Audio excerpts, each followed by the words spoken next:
TYT is partnering with participant media to help solve the climate crisis. Wouldn't that be great? Now look, you gotta check out our series, 10 Days of Action, to learn more about what you can do to make a difference. And go see an inconvenient sequel, Truth to Power, in theaters in New York and LA on July 28th and nationwide August 4th. Researchers from the University of Jerusalem have looked into sperm count, because there has been a lot of disagreement in the world of science regarding sperm count. And there is one side that agrees that sperm count has gone down considerably for men over the last few decades, and then there are those who deny it.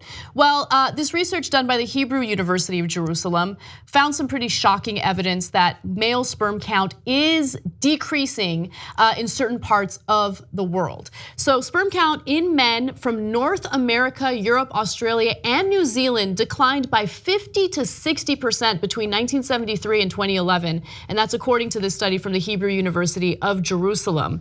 But surprisingly, there was no decline in sperm counts in men from Asia, Africa, and South America, although there was limited data from these areas. Now, just to give you a sense of how this analysis was done, it was a meta-analysis that looked at 42,935 men in 50 different countries. And they didn't study why sperm count has decreased so much, but they did hypothesize about it. So we'll get to that in just a second.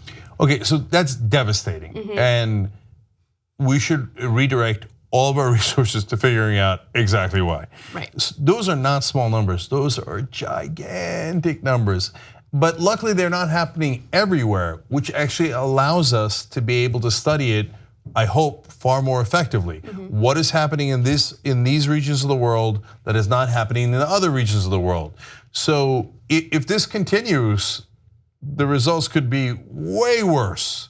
So and there's, I'm going to show you how bad that it could be if we don't do anything about it.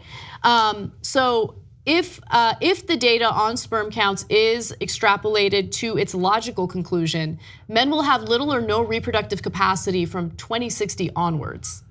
That's humanity challenging. That's you. Every once in a while, politicians will talk about existential threats, and it'll actually be a tiny. Look, I don't want to minimize terrorism, but more people die from falling off of ladders than they do from terrorism. We should absolutely address it, but they will come out and say it's an existential threat. We're all going to pass away. We're all going to disappear. Whatever. Right. No. This is an actual existential threat. If we can't make other humans, we don't exist anymore. So, are we doing anything about the ladders, though? That's crazy. I feel like we haven't really advanced in ladder technology in quite some time. But anyway, we'll talk about that some other day. Yeah. So if you discount science and you say, "No, I don't believe it. I don't believe in all these different things," like whether it's 97% of the world's scientists telling you it's climate change or the age of the Earth. I mean, the list goes on, and you defund science, well then we can't figure out what's going wrong, and God help us, or in this case science help us, otherwise we're doomed. Yeah, so let's talk about what the researchers here hypothesize, because I think that's incredibly important. So they believe that exposure to chemicals could be one of the issues. Obesity rates is another issue that they want to look into as a potential cause for this. And then finally, climate change. And climate change, of course, you deal with extreme weather conditions and things like that. I like the idea of extreme leather conditions. At some S&M parties, there are extreme leather conditions you have to deal with. Okay, anyway, so tell me about the climate change. Why in this case? So they don't know exactly why, but extreme weather conditions could play a role. And so they haven't hashed it out. As I mentioned, it's not something that they studied, but these are potential factors that they want to do more studies on so they can figure out what's really happening and why it is that men in a certain part of the world aren't really suffering from this. I know it. And yeah. Okay. I honestly, and I'm not an expert, and obviously I'm just guessing, so take this with a grain of salt. I think that the use of chemicals probably has something to do with this. Yeah, no, that's exactly where I'm going with the speculation. So obviously I want them to actually do tests. I believe in science and figure out what the reality of it is. Climate change to me seems less likely because that seems to hit the world fairly proportionately. So climate change affects Asia, I think, pretty much as it affects North America. So I'd be surprised if that was the answer. Obesity. I think obesity might have something to do with it as well.